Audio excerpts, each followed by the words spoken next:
Bonjour à tous, je suis très content de vous retrouver aujourd'hui. Première vidéo de cette quinzaine qui s'annonce exceptionnelle. Aujourd'hui, on vient de vivre l'histoire. On va évidemment en parler, on va débriefer ce qui s'est passé dans cette journée au niveau tennis, mais surtout au niveau émotion avec Rafael Nadal. Alors bouge pas, ça commence tout de suite.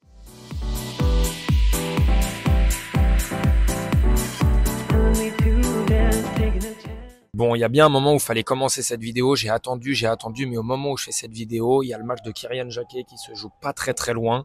Donc, c'est possible qu'à un moment, il y ait un petit brouhaha tellement le public est exceptionnel. Mais on en reparlera après. On va faire les choses dans l'ordre. On va d'abord commencer avec l'hommage de Rafael Nadal. Et j'ai eu la chance immense de pouvoir y participer.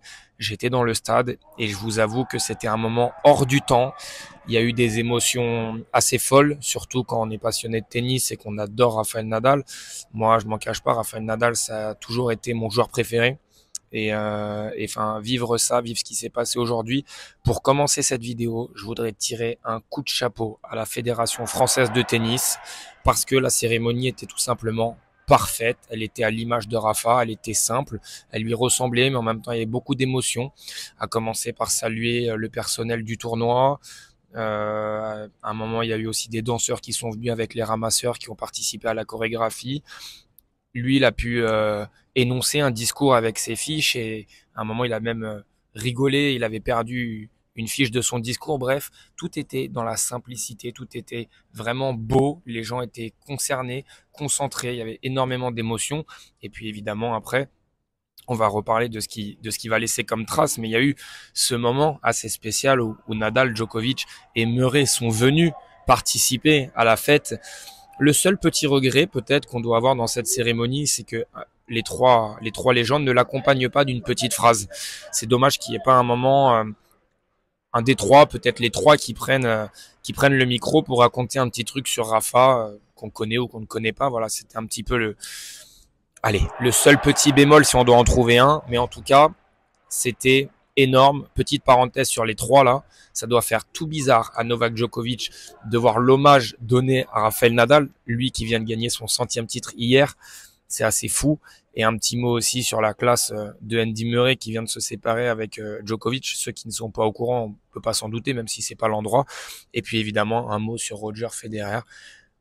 J'ai l'impression que cet homme ne vieillit pas. Vraiment, cet homme est beau, cet homme est incroyable, je vous jure, c'est fou. À voir en vrai, vraiment, j'avais l'impression de voir James Bond arriver sur le terrain, c'était exceptionnel. On continue sur l'hommage de Rafael Nadal. Certains pouvaient se poser des questions et se dire qu'est-ce que va faire Roland Garros pour honorer la fin de carrière de Rafa. Déjà, la cérémonie était parfaite, mais il manquait un petit truc. Et ça y est, on a cette plaque qui va être gravée, qui est dans le sol du Philippe Chatrier. Évidemment que Roland Garros devait rester Roland Garros. Le Philippe Chatrier doit rester le Philippe Chatrier. Mais Rafael Nadal, vu ce qu'il a écrit, vu la légende qu'il a racontée ici, il fallait laisser quelque chose, une belle empreinte. Et là, on a la trace de sa chaussure avec les 14. Rafa Nadal, plein d'émotions. On l'a vu complètement honoré de ça, comme si c'était un petit garçon. Vraiment, je vous jure, lui-même est surpris de tout ce qui lui arrive, j'ai l'impression. C'est en tout cas le ressenti qu'on avait. Il était honoré de chaque mot, de chaque parole, de chaque présence. C'était un moment exceptionnel. Voilà ce qu'on peut dire. Il y a énormément de choses à se dire, mais on va pas faire 20 minutes là-dessus. Je pense que tout le monde a vu la cérémonie. Et si vous ne l'avez pas encore vue, franchement, je vous conseille fortement d'aller la voir. C'est un moment qui va rester gravé à jamais, en tout cas, dans ma tête, parce que j'ai eu énormément de chance. Aujourd'hui, on va aussi parler du terrain, parce que c'était le premier jour à Roland-Garros et donc il s'est passé pas mal de choses. Moi, je vais en profiter pour parler aussi surtout des matchs que j'ai vus et puis après on va faire un débriefing du reste des matchs. Lorenzo Musetti, meilleur joueur de la journée à jouer en termes de ranking. Il a mis un peu de temps à rentrer dans sa partie. Premier set, on sentait que la balle avait du mal à sortir de sa raquette. Il avait du mal à trouver ses repères, même au niveau de ses trajectoires. Et puis au fur et à mesure, il a étalé toute sa palette technique, toute sa palette tactique. Il a réglé la mire côté passing, en revers. C'était maestro. Vraiment, c'était sensationnel.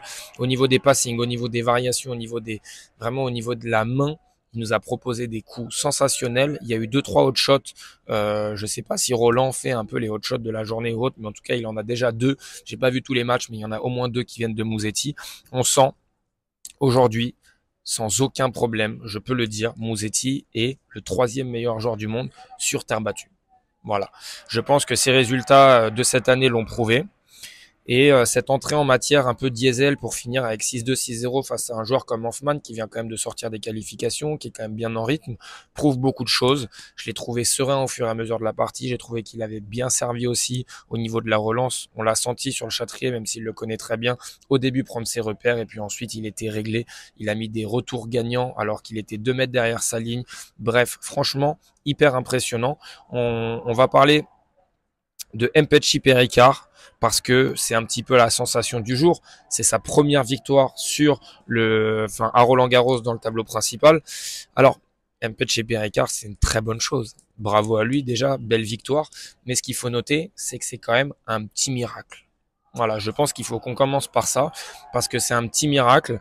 Dans ce tie-break là du 3e set, qui est quand même souvent une bascule dans les matchs en 5-7 et en 3-7 gagnants, on a quand même souvent, quand il y a un tie-break ici, celui qui gagne ce tie-break va tout droit vers la victoire derrière. Et aujourd'hui, c'est passé quelque chose de très rare. Zizou Bergs menait 5-0 avant d'être rattrapé par la pression. Déjà, il faut donner un coup de chapeau à Mpetshi qui, même mené 5-0, n'a rien montré.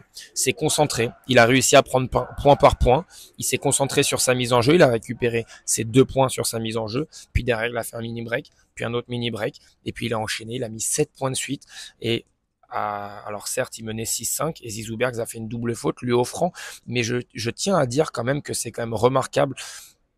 Tu sais que tu es attendu, tu es tête de série, tu joues sur le Suzanne Lenglen. Alors il y a un petit tournant, c'est quand ils ont mis le toit sur le Suzanne Lenglen. Forcément, c'était à l'avantage de notre service, de notre Français qui a un très bon service.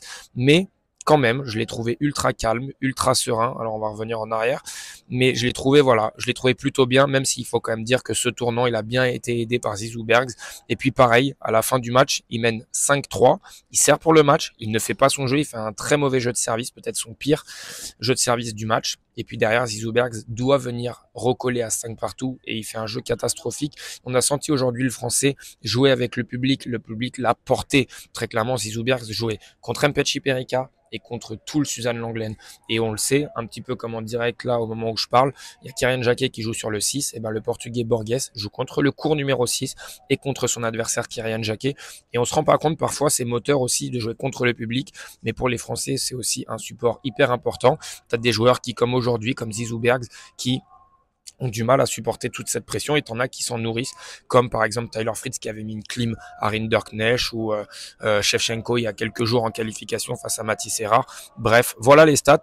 Je voulais appuyer quand même le fait qu'il pouvait, on entend crier, je sais pas si vous entendez, mais 12 aces seulement pour Mpetshi Pericard. Moi, ce que j'ai aimé, c'est sa tolérance aux échanges longs. 9 coups et plus, il a perdu un seul échange de plus. Et puis là, même dans les coups de 5 à 8, il est pas ridicule. Il est en dessous, mais il le tient. Il est bien meilleur dans sa filière à lui, la filière plus courte, mais on sent que la terre battue, je l'avais déjà dit, c'est une bonne surface. C'est peut-être sa surface où il se sent le mieux, parce que quand il était en junior, c'est là où il jouait le mieux. Donc voilà, c'est un bon premier tour pour lui. Il va avoir un deuxième tour assez ouvert contre Zoumour, il me semble, un joueur qui est petit de taille, qui ne sert pas bien du tout, donc il va y avoir une vraie opposition de style. C'est un match qui m'intéresse énormément. J'ai hâte de voir la suite. Allez, on va balayer la suite des matchs très rapidement. On va voir les matchs qui nous intéressent. Déjà, Medjedovic, ça fait plaisir de le voir confirmer un petit peu enfin le potentiel. 3-7-0 face à Marac. Marchrak, je sais pas comment on peut le dire, parce que Marac, il a abandonné. On va le voir après. On va faire chaque chose en son temps. Ici, j'ai bien aimé ce premier set de Moller, qui ensuite s'est fait rattraper forcément par le niveau du très haut niveau, j'ai envie de dire. Tommy Paul qui était mis en difficulté. Moller qui a un revers exceptionnel. J'en ai parlé sur mes réseaux sociaux. Franchement, c'est sensationnel ce qu'il est capable d'envoyer. En coup droit, c'est un petit peu plus compliqué techniquement et biomécaniquement, mais en revers, c'est à montrer dans toutes les écoles de tennis qu'il arrive à proposer. C'est fou. On a ensuite Mpetshi, on en a parlé, Opelka, Navone, bon tout ça c'est des matchs qui sont intéressants, mais on va pas s'attarder dessus. Musetti, on en a parlé.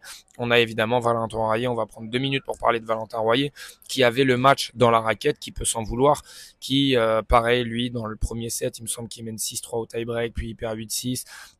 C'est compliqué. Franchement, il est mené 2-7-0, il arrive à rebasculer, il prend le troisième set, il prend le quatrième set.